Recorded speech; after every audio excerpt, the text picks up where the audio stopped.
حي على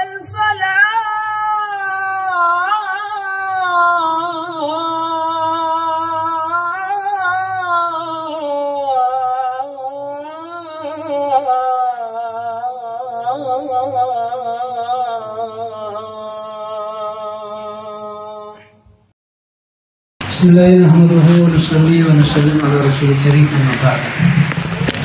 Bapak sekalian yang dimuliakan Allah Subhanahu wa taala, banyak orang yang menganggap agama itu penting hari mulia, tetapi tidak menganggap usaha atas agama penting. Kita meyakini hari mulia dengan agama kita akan sukses, kita akan bahagia. Tetapi kita lupa hari mulia, tanpa usaha agama kesuksesan tidak akan pernah kita dapatkan hari ini. Maka hadirin sekalian, di masa hidup Nabi Shallallahu Alaihi Wasallam, orang yang gagal menjalankan perintah amal hari mulia, perintah agama, bahkan orang yang berdosa itu masih dibuka pintu kemaafan dari Nabi sebesar-besarnya. Orang kencing di masjid dimaafkan oleh Nabi. Kalau kita sekarang mungkin marah besar kita kalau ada orang kencing di masjid adanya.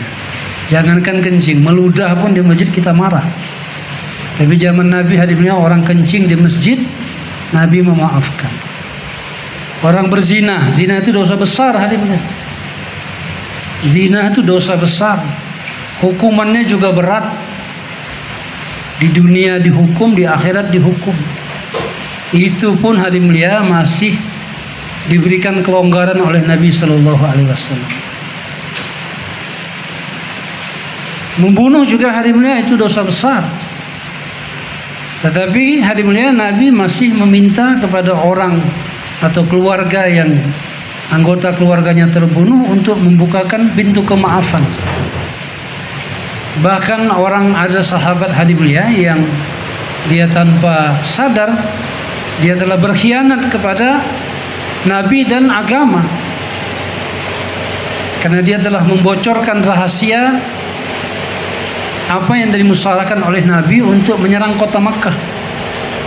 Jadi dia membocorkan rahasia itu, mengirim berita ke Makkah kalau orang-orang Madinah akan datang ke Makkah untuk menyerang. Itu rahasia negara hadirin. Itu pengkhianatan. Dan setelah ketahuan Nabi tanya, kenapa kamu bocorkan rahasia? Dia mengatakan, wahai Rasulullah, di Mekah itu banyak saudara-saudaraku, keluargaku. Karena kecintaanku kepada mereka, maka aku bocorkan rahasia itu. Dimaafkan sama Nabi hadirin. Nah, tetapi hadirin mulia, 3 sahabat yang tidak ikut takaza perang Tabuk hadirin mulia, nggak ada kemaafan dari Nabi hadirin mulia. Nah, 40 hari nggak diajak bicara. Orang kencing di masjid masih diajak bicara sama Nabi. Orang berzina masih diajak bicara oleh Nabi. Orang mencuri, membunuh masih diajak bicara oleh Nabi. Bahkan pengkhianat hadirin mulia, pembocor rahasia negara itu pun masih dipanggil Nabi untuk diajak bicara. Tapi orang tidak mau ikut usaha agama, tidak menyambut takaza agama, tidak ikut keluar jalan Allah Subhanahu wa taala, maka hadimnya 40 hari Nabi nggak mau bicara. Gak cukup 40 hari, tambah lagi 10 hari lagi hadimnya. Perpanjangan waktu. Dan itu bukan Nabi yang memaafkan hadimnya, Allah yang memberikan kemaafan, baru Nabi memaafkan. Jadi hadimnya bukan Nabi suka hadimnya kepada orang berbuat maksiat, berzina, mencuri, membunuh, gak suka. Tetapi ternyata hadimnya Nabi lebih gak suka kepada orang, apalagi orang lama hadimnya yang tidak istiqomah menyambut takaza. Itu 3 sahabat orang lama, ahli Badar tuh. Makanya Nabi marah besar ketika orang-orang lama tidak ambil takaza agama. Nah sekarang ini hadirin mulia, Nabi udah nggak ada hadirin, kan? Wahyu nggak turun lagi. Kalau kita para penanggung jawab hadirin mulia, penanggung jawab markas, penanggung jawab kawasan, halakah, kita yang orang-orang lama ini hadirin mulia tidak sambut takaza, Kita nggak tahu hadirin mulia bagaimana nanti Allah akan turunkan musibah kepada kita. Nah, hadirin sekalian Allah SWT, agama ini penting hadirin mulia, tetapi usaha atas agama itu jauh lebih penting. Kita sering dengar hadirin mulia, dari dulu kita sering dengar, makan itu penting, tapi usaha atas makanan jauh lebih penting. Uang itu penting, tapi usaha atas uang jauh lebih penting. Nggak akan ada makanan kalau tidak ada usaha atas makanan. Syariatnya begitu kan. Tidak ada uang kalau nggak ada usaha atas uang. Nah, dunia ini darul asbab. Demikian juga hadirin, tidak ada agama kalau tidak ada usaha atas agama. Dan asas usaha agama ini hadirin mulia adalah pengorbanan susah payah. Beda Pak, kalau asas agama ini kemudahan. Yuridullahu bikumul yusra wala yuridullahu bikumul usra. Allah menginginkan kepada kamu kemudahan, Allah tidak ingin kamu susah. Itu asasnya agama begitu Pak. Tapi untuk usaha dakwah hadirin ya, asasnya itu mujahadah hadirin. Walladzina jahadu fina lanahdiyannahum subulana. Tapi kalau untuk orang umum hadirnya, orang mau mengamalkan agama dikasih mudah. Mau sholat dimudahkan, nggak bisa berdiri duduk, nggak bisa duduk berbaring, nggak bisa berbaring isyarat, nggak bisa lagi ya disolatkan. Haji wajib untuk siapa? Bagi yang mampu. Puasa wajib untuk siapa? Bagi yang mampu. Yang musafir boleh menangguhkan puasa. Yang melahirkan boleh tangguhkan puasa. Banyak kemudahan untuk ibadah ini. Karena dasar mengamalkan agama ini hadirin, dia memang kemudahan. Untuk amal itu dasarnya kemudahan. Diberikan mudah. Nggak bisa ini, nggak bisa ini. Tapi usaha dakwah enggak hadirin. Usaha dakwah ini asasnya susah payah. Semakin banyak orang yang bersusah payah untuk usaha agama, maka akan semakin besar hidayah yang diberikan oleh Allah Subhanahu wa taala. Hidayah yang besar memerlukan pengorbanan yang besar. Jadi saya dengar dalam satu bayan hadirin, Khalid bin Walid itu hadirin itu mendapat hidayah masuk Islam, bayarannya hadirin adalah tercabik-cabiknya jasad Hamzah paman Rasulullah. Itu bayarannya Pak. Sehingga jasadnya itu enggak dikenali lagi hadirin di perang Tabuk. Nggak dikenali lagi, saking hancur Pak. Patah gigi Nabi hari ini. Maka hari ini hasil hari ini pengorbanan sahabat di perang Uhud itu hari ini, hidayah yang besar Allah berikan kepada Khalid bin Walid. Satu Khalid hari ini masuk Islam hari ini, itu sudah membawa kemajuan besar dalam perjuangan agama. Sampai beliau mendapat gelar Saifullah.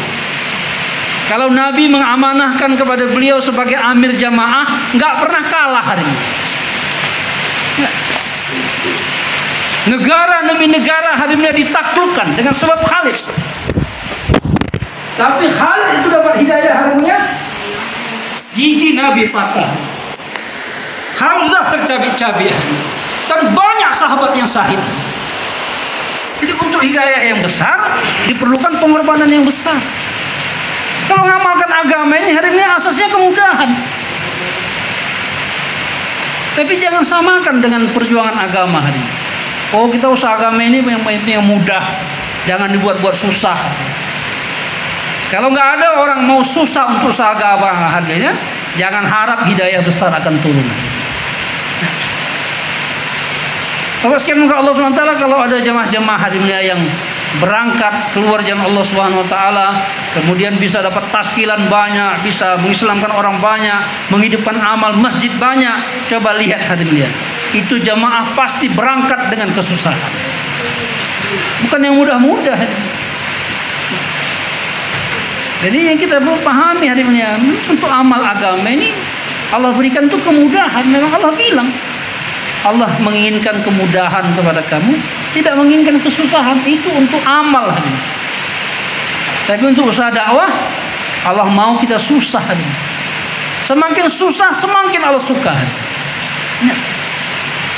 Makanya Nabi kita hadirinnya, Nabi Muhammad SAW menjadi Sayyidul Anbiya wal Mursalun, menjadi Habibullah. Itu sebabnya apa hadirinnya? Karena beliau adalah Nabi yang paling susah untuk agama.